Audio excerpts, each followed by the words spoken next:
Hello, I am Lance Peterson with Verivest, and today I have with me Ryan with Rycore Capital Partners. Good morning, Ryan. Morning. How are you doing, Lance? Doing good, man.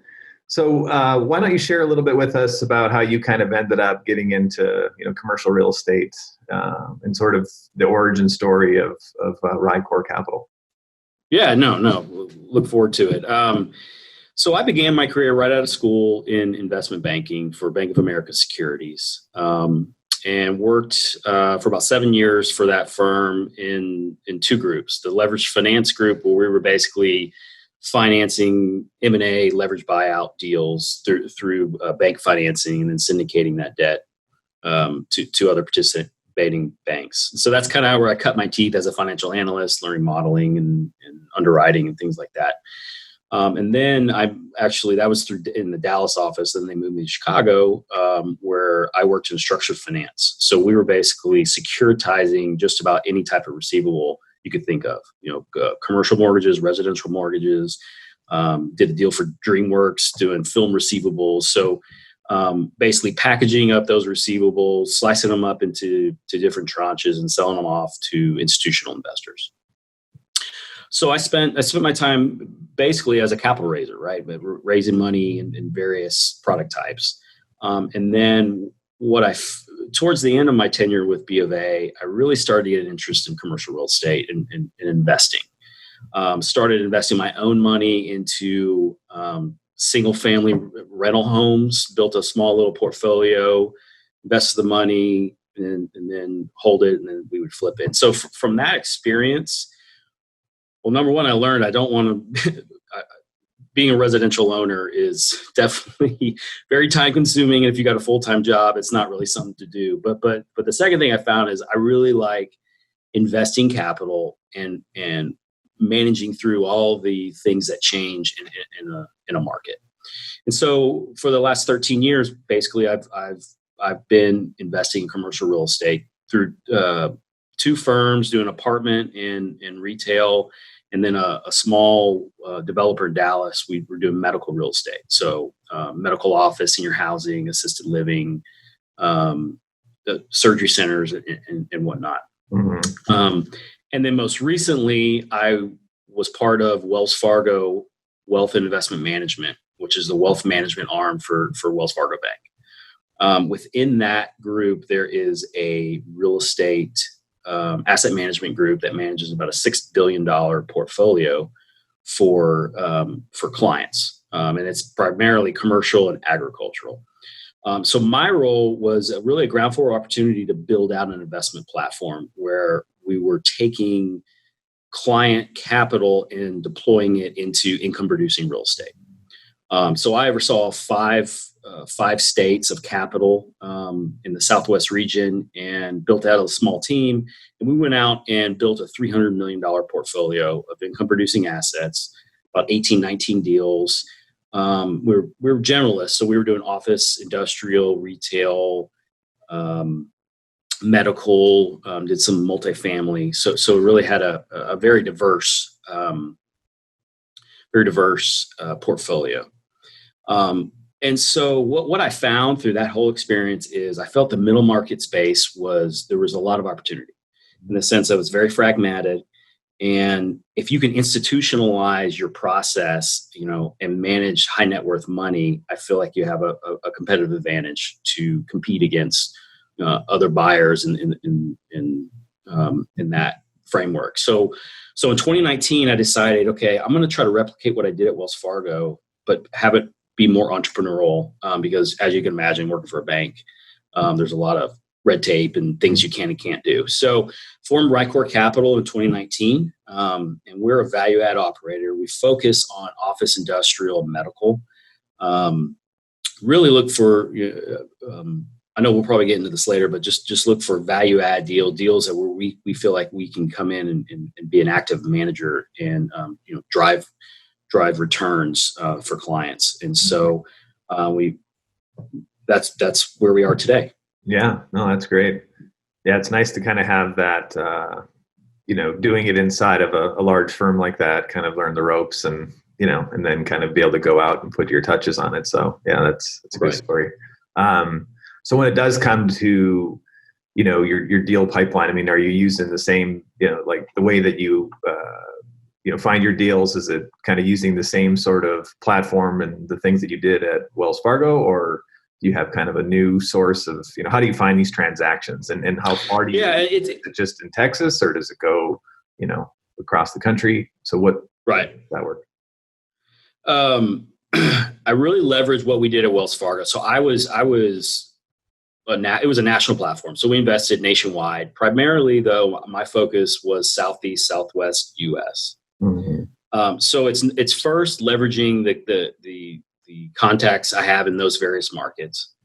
But another thing that we do that I think is unique is we actually do a lot of business development with the brokerage community, and not just investment sales, but leasing guys, leasing firms, and property managers. Because if you think about it, they're the gateway to owners, right? And so a lot of times you'll have an absentee owner, or you'll have an owner that, their basis is so high in the deal that they don't want to do TIs or capital improvements or things of that nature. And so these guys act they solicit their client on our behalf, they're compensated by they get a fee from the seller, and then they potentially get, the property management and leasing opportunity. So it's really relationship driven. I mean, I believe that this business is all relationships. We definitely bid in marketed deals, but my philosophy is, there's got to be a relationship there in order to move it to the next step. And so that's how our deal flow has come. It's come from brokers, and then it's come from off market opportunities that we're able to dig up. Mm-hmm. So are there certain markets that you kind of like more than others that you tend to focus on? Because obviously there's many markets. Are those that you kind of really like and tend to have more activity in? Yeah. So I believe in the macro fundamentals, and really, the main markets we focus on are Texas. We're a Texas-based firm based in Houston, Texas. And then really it's the Southwest, Southeast. And the philosophy there is the fact that we look for demographics and where people moving, wage growth, affordability is a big piece right now. Because if you think about the demographics, millennials make up the largest demographic bucket of our population. And really where we're seeing them go is more affordable places that have colleges, that have skilled workers, that have employment opportunities. So we focus on Texas, Colorado, Arizona, Florida, Georgia. And these are all states that I've done business in the past. And so those are our main markets where we feel that we can get to the yields that we're trying to attain. Got it. Yeah. And in terms of like at the moment, what asset types in particular, property types in particular, are you more focused on? Is it industrial? Are you looking for kind of office opportunities, or? Yeah, I mean, in this pandemic world that we live in, we own some office assets. So we're kind of managing those. We've been primarily focusing on flex industrial. So just think, office with warehouse space. Mm-hmm. What we found in the pandemic is most of those businesses paid rent on time. There was very high collection rate, and so we've been focused on flex industrial or pure distribution industrial, and then also medical office, because again, it goes back to the thinking that medical is recession proof, and at the end of the day, people are always going to get sick no matter where the economy is. So we've kind of looked at those two asset classes right now as something that we're focused on. So for you, when you're evaluating, a deal, so you get something in from, one of these relationships in a market and a property type that you like. I mean, so for you, what is sort of your process for determining whether there's a deal there or not? Like what makes it a good deal for you? Right. Well, so first it's, is it the asset type that we're going after? And really the first part of it is, do the economics even make sense before we dig into it? So, my philosophy is we do as much upfront due diligence as possible before that offer is even submitted. And it really helps in as far as credibility and closing and not retrading deals and whatnot. So we'll do a financial analysis and kind of scrub the broker's numbers. Then we'll do a tour of the asset, and then we'll meet with just about anyone and everyone that would know anything about the property: prior owners, property managers, leasing agents, just to get a feel for, okay, does this asset work? We think the location is good. We think the tenant base is good, but what don't we know? And so we try to uncover all those things, so that by the time we put an offer in place, we're pretty educated on the asset and the opportunity and the risks that we're going to have to uncover during our due diligence. Mm-hmm.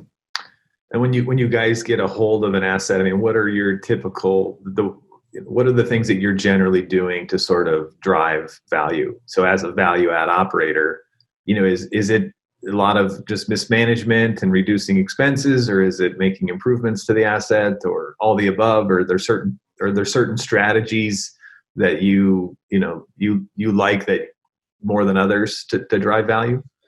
Yeah, and it's pride of ownership, number one, right? Own assets, put money into them, renovate the lobbies, make it more tenant centric.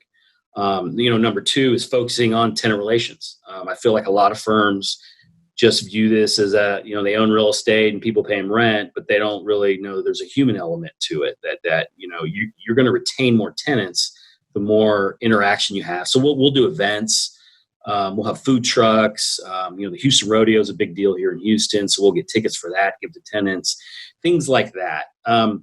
But really, the once you buy a property, it flips over to our asset management function, and it's really having a laser focus on the business plan and really being aggressive, overseeing property managers, getting expenses down as best you can, and then the leasing side. If you don't kind of guide your leasing folks to where you want to be and the type of credit you want and things like that, you'll never get to where you want to go. So it's just being aggressive. It's just being very, very hands-on.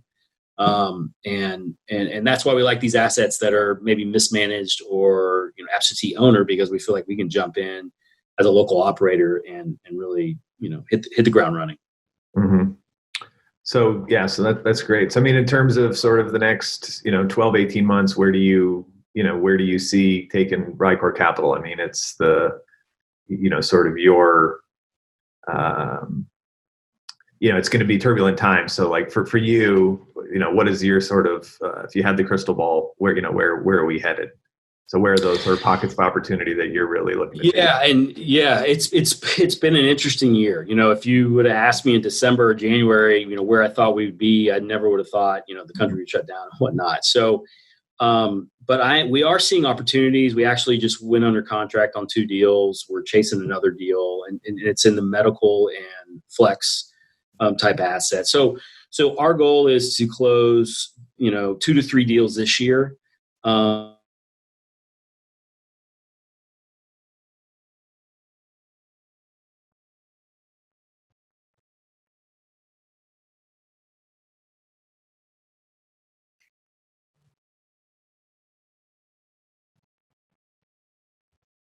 Great bases and execute business plans. Yeah, very good. Cool. Well, good. Very good. Well, Brian, thanks so much for your time, and you have a great day. All right. Thanks.